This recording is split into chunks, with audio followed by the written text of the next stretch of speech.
मुख में वेद, पीठ पर तर्कस, कर में कठिन कुठार विमल, शाप और शर दोनों ही थे जिस महान ऋषि के संबल। ये कुटीर है उसी महामुनि परशुराम बलशाली का, भृगु के परम पुनीत वंशधर वृत्ति वीर प्रणपाली का। हाँ हाँ, वही कर्ण की जांघों पर अपना मस्तक धरकर सोए हैं तरवर के नीचे, आश्रम से थोड़ा हटकर पत्तों से छन छन कर मीठी धूप माघ की आती है, पड़ती मुनि की थकी देह पर और थकान मिटाती है। कर्ण मुग्ध हो भक्ति भाव में मग्न हुआ सा जाता है, कभी जटा पर हाथ फेरता, पीठ कभी सहलाता है। चढ़ी नहीं चीटियां बदन पर, पड़े नहीं तृणपात कहीं, कर्ण सजग है उचट जाए गुरुवर की कच्ची नींद नहीं।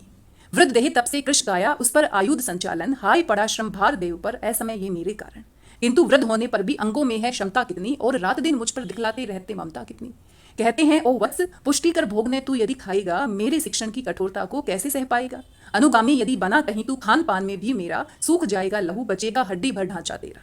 जरा सोच कितनी कठोरता से मैं तुम्हें चलाता हूँ, और नहीं तो एक पाव दिन भर में लहू जलाता हूँ। उसकी पूर्ति कहाँ से होगी बना अगर तू सन्यासी, इस प्रकार तो चबा जाएगी तुझे भूख सत्यानाशी। पत्थर सी हो मांसपेशियां, लोहे से भुजदंड अभय, नस नस में हो लहर आग की, तभी जवानी पाती जय। विप्र हुआ तो क्या रखेगा रोग अभी से खाने पर, कर लेना घनघोर तपस्या वह चतुर्थ के आने पर। ब्राह्मण का है धर्म त्याग पर, क्या बालक भी त्यागी हो, जन्म साथ सीलोच वृत्ति के ही क्या वे अनुरागी हो। क्या विचित्र रचना समाज की, गिरा ज्ञान ब्राह्मण घर में, मोती बरसा वैश्य वेशों में, पड़ा खड़ग क्षत्रिय कर में। खड़ग बड़ा उद्धत होता है, उद्धत होते हैं राजे, इसीलिए तो सदा बजाते रहते हुए रण के बाजे। और करे ज्ञानी ब्राह्मण क्या, असी विहीन मन डरता है, राजा देता मान, भूप का वह भी आदर करता है। सुनता कौन कहाँ ब्राह्मण की, करते सब अपने मन की, रण केवल इसलिए कि राजे और सुखी हों मानी हों, और प्रजाएं मिले उन्हें वे और अधिक अभिमानी हों। रण केवल इसलिए कि वे कल्पित अभाव से छूट सकें, बढ़े राज्य की सीमा जिससे अधिक जनों को लूट सकें। रण केवल इसलिए कि सत्ता बढ़े, नहीं पत्ता डोले, भूपों के विपरीत न कोई कहीं कभी कुछ भी बोले। जो जो मिलती विजय अहम नरपति का बढ़ता जाता है, और जोर से वह समाज के सिर पर चढ़ता जाता है।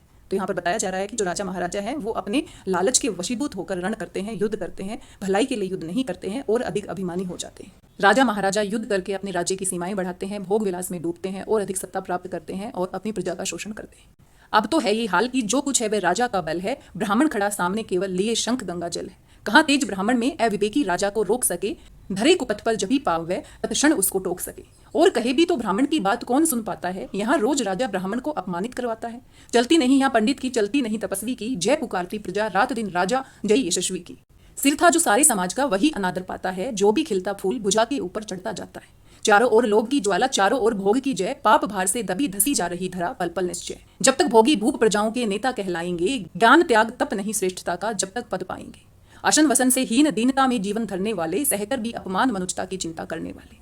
कवि कोविद विज्ञान विदारद, कलाकार पंडित ज्ञानी, कनक नहीं कल्पना ज्ञान उज्ज्वल चरित्र के अभिमानी। इन विभूतियों को जब तक संसार नहीं पहचानेगा, राजाओं से अधिक पूज्य जब तक न इन्हें वे मानेगा, तब तक पड़ी आग में धरती इसी तरह अकुलाएगी, चाहे जो भी करे दुखों से छूट नहीं वह पाएगी।